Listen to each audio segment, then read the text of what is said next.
Nahitsy no sady ny baribary moa ny hafatra izay nambarany filohan'ny antermeram-pirenena tsy ekena ny fanalambaraka ho fitaovana politika ho izy teny Randriana Soloniako. Isan'ny ireo niatrika ady mivantana tamin'ny Andriamatoa Mama Ravatomanga Hidaya Kofaly hoy ny filohan'ny antermeram-pirenena. Io ady io no nampidirana amponja azy tany tsy afaha araka ny fanazavany mendrika tohanana Hidaya ho ihatrany izy ary tsy ekena mihitsy ny fanalambaraka atao fitaovana politika. Raha tsy ahivina moa dia isan'ny ireo voarorosy voaresaka matetika ho mpanao trafika na volamena nankany ivelany Kofaly Hidaya. Nanao sesitany ny tenany tany ivelany izy taoriany nanagadrany fitondrana teo aloha azy. Voalaza fa isan'ny ireo nitondra porofo nitoriana any Mama Ravatomanga tany Maurice ihany koa ny tenany. Ny malaza sy ny misongadina ankehitriny ihany koa moa dia nampiakarina ho General i Colonel Charles Andrianasoavina. Fantatra fa anisan'ny sitraka laharam-boninahitra generaly ny Colonel Charles Andrianasoavina ilay Italia General ny sampandraharam-pirenena miady amin'ny hosoka na Agence Nationale des Antifraudes.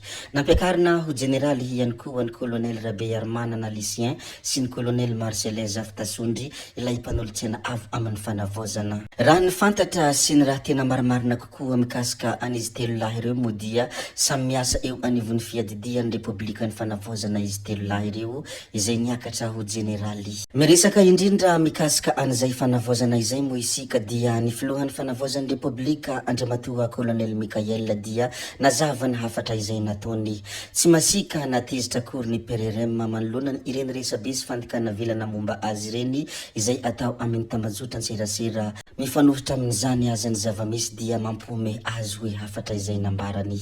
Nilaza ihany koa ity Andriamatoa filohan'ny fanavozan'ny Republikan'i Madagasikara ity ny hoe manohatra ny fanavozana ary mikatsaka hatrany izay asoa any Madagasikara kosa ny tenany ankehitriny. Ireo moa anisan'ny teny izay nambarany ity Andriamatoa filoha ity manoloana ny ireny resabe mandalo amin'ny fandikana vilana izay momba azy ao anatin'ny tambazotra serasera Facebook. Ny raisin'ny président Cyril Ramaphosa moa zany tsika tamin'ny Maly fitsidiana arakasa moa zany natao tany dia maro ny zavatra ny fanakalozana hevitra tao ny fomba mba hitongavantsika makany amin'le Republika vaovao tadiavitsika zay. Tao koa moa zany ny fangatahantsika malagasy ny fanampiana mba hanasorana n'le ataontsika hoe sazy kely sisany amin'ny Union Africaine satria fantatsika fa ny Afrika Atsimo anisan'ny firenena matanjaka eto Afrika ary manana ny maizy azy amin'ireny fikambanana reny dia ny SADC sy ny Union Africaine zany.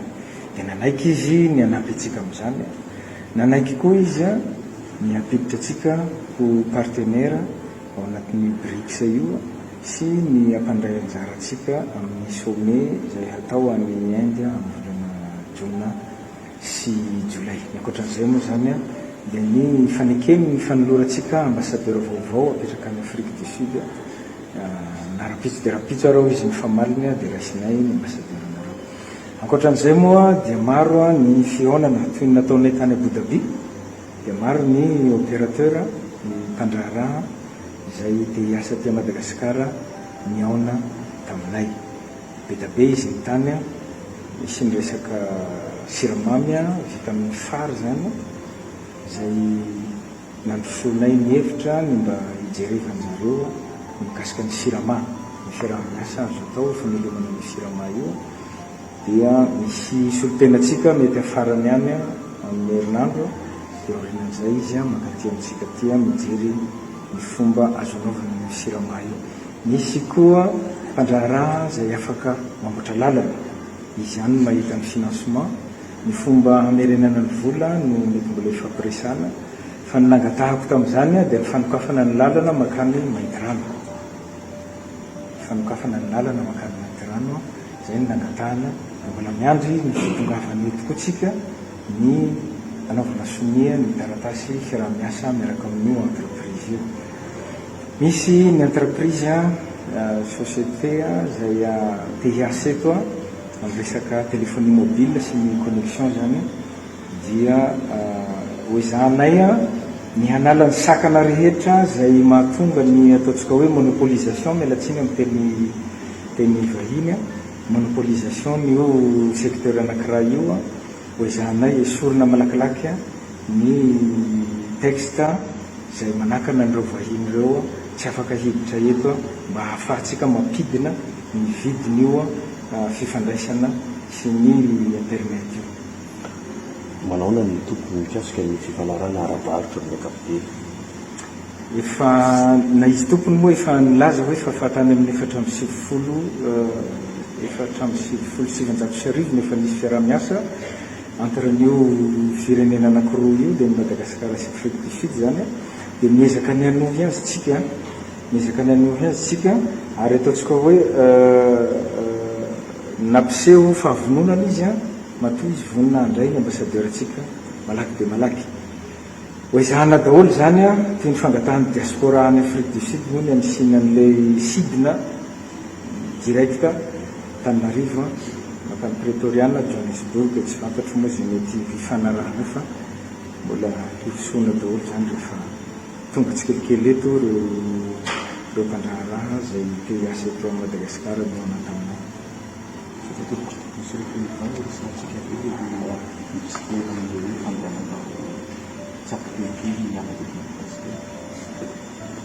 Zaho tsy miteny tona anaritra reto ministra reto ngamba hoe tsy teny zany ministra reto